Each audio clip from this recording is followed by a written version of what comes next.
Hello everyone, my name is Chloe and today I am here with a brand new video. Welcome to Brunette Bibliophile, where I post bookish videos and writing content. I am back from my vacation. I've actually been back for about a week and a half now, but I am back to filming and I'm actually here to talk about everything that I read during January and February. So the first 2 months of the year flew by. I think part of it is because that's just how life is, and the other part of it is I just had so many major milestones happen while I was gone during the first 2 months of the year, so everything just flew by so quickly. So today I am talking about the 16 books that I read between January and February. 6 of the books I read in January and 10 I read in February, which is kind of surprising because February is the shortest month of the year. So I guess I just really felt like getting through a bunch of books this month. And something I'd like to note about all the reading that I did was I had a large variety of books. So it was a good combination of some fantasy, some romance, and even some nonfiction. And it was a good mix, and I'm excited to talk about everything, so we're just gonna go right in and get started. The first book I completed in January was Set on You by Amy Leah. So I was trying to finish this before the new year, but it wasn't meant to be, and I finished it on January 1st. This book came into my life under an if you like, try this book setup, and it was if you like Chris Evans, read this book. I totally get it. I really enjoyed this book. Sometimes there's just a romance that I just somehow I latch onto it and I tear through it and really enjoy it. And I gave this one 5 stars because that was one of those books. And this was also a new to me author. I'm definitely going to be looking at other things that she puts out in the next few years. Next, I read the BookTube Chicks book club pick for the month of January, which was My Mechanical Romance by Alexine Farrell Falmouth. This is also the person who wrote the Atlas 6, which I have not read, but this is her young adult contemporary, following somebody who accidentally joins the robotics team during her senior year of high school. This book I gave 3 stars, so because it was just an okay read for me, I don't remember everything that I thought about this book, so what I'm going to be doing is linking our live show in the description below for you to get not only my thoughts, but Desiree from Libre Labra and Kathleen from For the Love of Books thoughts as well. But this was a super short read, and I think it also kind of solidifies one of those things of ready to move away from young adult books, or kind of starting to move away from young adult books. Next, I read Wicked Beauty by Katie Robert. I'm constantly trying to catch up on the Dark Olympus series, and I read this one shortly before the next book came out. And this one is a retelling of Helen of Troy, Patroclus, and Achilles. Katie Robert books are where it's at for me. I've really been enjoying all of her retellings, not just this series, but her Wicked Villain series as well. And I'm very excited to pick up the next book in the series. I gave this one 4 stars, and I'm very excited to continue on in the series. The 4th book just came out, so I will be getting to that shortly. Next, I read The First to Die at the End by Adam Silvera. This is the prequel to They Both Die at the End, and it is following the very first day of Deathcast. So I actually read this for the Buzzword Challenge done by Books and Lala. The theme for January was life and death, so decided to pick this one up. It's also the only one I had that fit the challenge. This is definitely a heavy read. Initially, I had wanted to reread They Both Die at the End before reading this, but it actually works out that you don't have to read that one at all to fully understand this one because it is a prequel. I do still want to reread They Both Die at the End, but I'm really happy that I was able to read this one without reading that, or else it probably would have sat on my shelf for way longer. This is a really good book, but it's also really sad. Definitely has some content warnings I recommend checking out before you pick up this book. And it's definitely more of a hard-hitting one than it is a romance. There's romance, but it's more of a hard-hitting contemporary in my opinion. 4 stars. Next, I read some nonfiction. 2 nonfiction books to close out the end of January. The first was Tough, My Journey to True Power by Terry Crews. I actually buddy read this with a friend of mine who has kind of slowly been getting me into memoirs. The thing with me in memoirs is I want to be interested in the person to read it. And it was a short book, so I asked her if she wanted to buddy read it, and we read it over a couple of days. I say this every time I read a memoir, but you have no idea what goes on in people's lives behind the scenes of our favorite celebrities. This is a really good memoir. If you have any interest in Terry Crews, I definitely recommend picking it up. It's super short, it doesn't take too long, and I gave it 4 stars. And then I picked up a highly, highly anticipated book, not just by me, but the entire world, and that was Spare by Prince Harry. I just feel like learning about the royals right now for some reason. I don't know why. I really enjoy The Crown. I also watched the Oprah interview and enjoyed their documentary series that was on Netflix.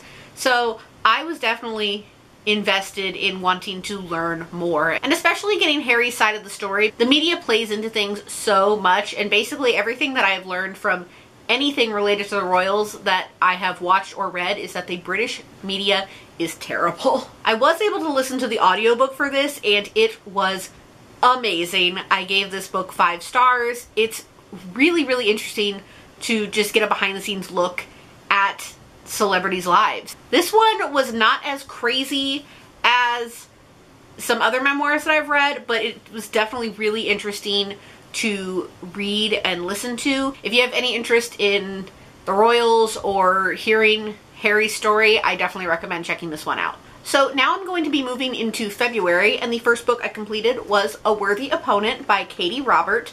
This is the 3rd book in the Wicked Villains series following Hook and Tink.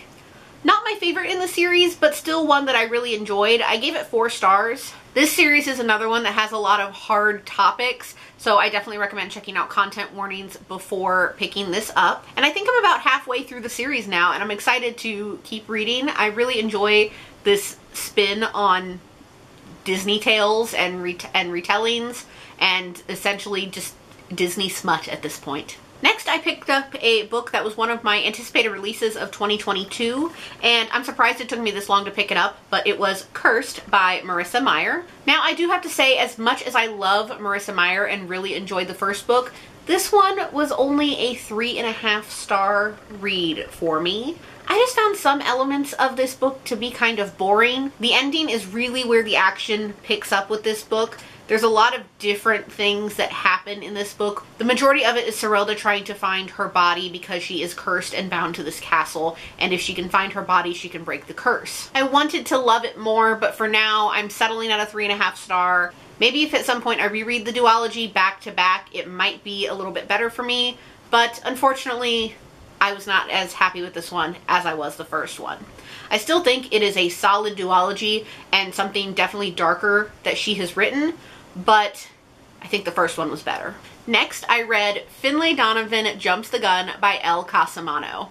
This is one of my most anticipated releases for 2023, and I actually got to go to one of Elle Casimano's tour stops. She stopped in my city, and it was so great to listen to her talk and kind of just hear the inspiration and different stories surrounding the Finlay books. And of course, this one ended on a cliffhanger. I actually started this one a couple of days after the signing, and it was so good, and I'm so excited for the 4th book. I've actually gotten a lot of my coworkers into this series as well, and it is like spreading amongst all the work people to read this series, and I'm so excited for the next one, but of course I'm probably gonna have to wait a year. The fact that I'm finding mystery series that I really like surprises me so much, but this is definitely something that doesn't just fit into mystery. It fits into so many other categories that it makes it fun and interesting, and the personality quirks between these characters, especially Vero, is amazing. This one was a 5 star. Actually, the entire series has been 5 stars for me, and I'm so excited to continue on. Next, I picked up another nonfiction, and it was Diana, William, and Harry, The Heartbreaking Story of a Princess and Mother by James Patterson and Chris Mooney. Another nonfiction from me, so this is definitely an interesting 2 months. So this was actually my first experience with James Patterson books, and this is just another one. Like I said, I'm really interested in royals right now, so I wanted to pick this one up.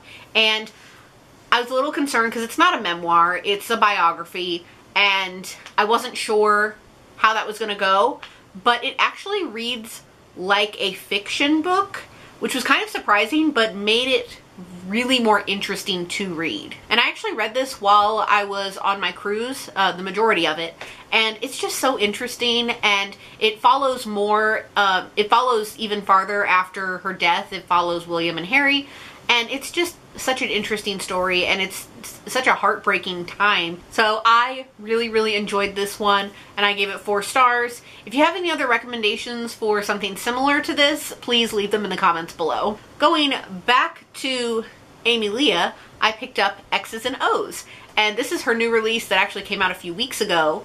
And it's a companion to the first one, so we're following a different character. I enjoyed this one, but I don't think I enjoyed it as much as the first book. I gave this one 4 stars. I just really like that I've been diving into a couple of new romance authors for me, especially the more lighthearted ones like this, and I really enjoyed this one. I know this was a highly anticipated book, especially because it was in the Illumicrate Afterlight box. And there is, I believe, one more book in this companion series coming out, and I'm excited to see what that one is all about. Next, I picked up a book for one of my book clubs, and it was Love in the Time of Serial Killers by Alicia Thompson. So this is the first quarter pick for the Quarterly Romance Book Club, and we actually just had our live show, so I will link it in the description below. But this is one of those books that I wasn't sure if I was going to enjoy it or not. It doesn't bend the rules, but I didn't really know if it was like an actual like mystery, like serial killer book, or if it was a romance. So our main character is a PhD candidate who is obsessed with true crime, and she has a sneaky suspicion that her neighbor is a serial killer. And it says it in the synopsis, so I'm not spoiling this, but it says Sam might be something much scarier, a genuinely nice guy who can pierce her armor to reach her vulnerable heart. It's definitely a rom-com, and I was so excited to read this with Desiree, so check out our live show in the description below. We have a third Katie Robert book to talk about, and this time we are talking about The Kraken Sacrifice. This is the second book in the Deal with the Demon series, and all of these books are very short, like 200 pages or less. And this time we are following Catalina, who is chosen by a Kraken. Another series that I'm really enjoying and definitely interested in picking up the next one that is out. This one I gave 4 stars. I don't really have too much to say about these books. It's just monster smut, basically. But I really enjoy reading Katie Robert books, and I'm excited to pick up the next one from her. And the next book I read was the BookTube Chicks Book Club pick for the month of February, and it was The Undertaking of Heart and Mercy by Megan Bannon. We also just had our live show for this, so I will link it in the description below, but this one I gave 4 stars, and this absolutely had the potential of being a 5-star read if I could understand what the hell this setting is. I've heard this described as a Western. I wholeheartedly disagree with it being a Western. The setting was not described enough for me to understand what this world is. It's a fantasy, but it also could potentially be slightly modern. And by slightly modern, I mean maybe the 50s is what a lot of people were saying. So really, it's a very character-driven book, and I really enjoyed the characters and their story and the plot that they had going. And I wish I could give this book 5 stars, but I have no idea what kind of setting we were in. My brain eventually just made something up, and we just rolled with it. Other than that, I loved this book. I really love the characters, and I would definitely be interested in seeing what else Megan Bannon releases in the future. I know she has done some YA fantasy before, but I definitely want to look at more adult books that she puts out. Check out our live show in the description below. Next, I read Twisted Love by Anna Huang. So I received an audiobook version of this book from Libro FM's ALC program. So thank you to Libro FM for providing me with that. You guys may know for my video of reading the Goodreads Choice Award nominees in the romance category, I actually read the 3rd book in this companion series.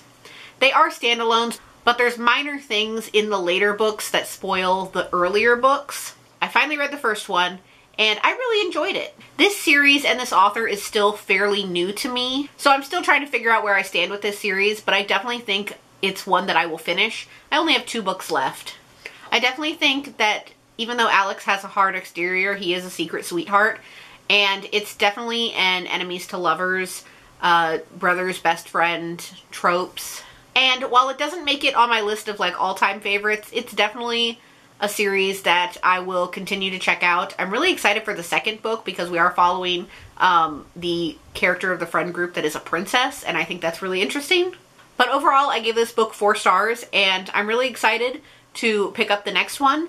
I will also link my Goodreads review in the description below if you want to check that out as well. And finally, the last book that I actually just finished earlier today, and I'm so excited to talk about, is Love Theoretically by Ali Hazelwood. I was so lucky and so happy to be approved for an e-arc of this book via NetGalley, and I finally got to it and finished it. I want to scream about this book. I love Ali Hazelwood's work. I love this book. I think each one just gets better and better. Actually, I negate that. If I'm going to rank Ali Hazelwood books, it is The Love Hypothesis first, then it's this book, Love Theoretically, and then it's Love on the Brain. I love everything that she has released. I also found out that Ali Hazelwood is from Italy, and she came here to the United States to do her PhD, and I must hear her speak now because I just want to know if she has an accent or not. I don't even know how to describe this book. It's like an enemies to lovers, lots of STEM and academia. I was reading the author's note for this book, and Ali Hazelwood herself says that this book has a larger backdrop of what it's like in academia, and wow, it was just so good. I don't even know what to say, but I gave it 5 stars. Everybody needs to pick up this book when it comes out. It comes out on June 13th, and I will be rereading it when it comes out because I have to annotate a copy of it. It's so good. And that is everything that I read for the first 2 months of 2023. All the books I read in January and all the books I read in February. Down below in the comments, let me know if you've read any of these and what your thoughts are on them. We've had a strong start to the year. I'm still behind on my Goodreads goal, but I will catch up. There was just such a large pool of different reading material that I had these past 2 months, and a large selection of genres that I'm very excited to see where the rest of the year takes me. So that is all I have for you all today. So thank you all so much for watching. I hope you all enjoyed it. As always, if you like what you see here, please go ahead and click subscribe. I post new videos every week, so click subscribe so you can be updated for when I post those. Thank you all so much. I will see you in my next one. Bye! In the darkness, I don't feel so cold. The ashes fall like rain, and somehow we were okay. A story drifts between shadows and smoke.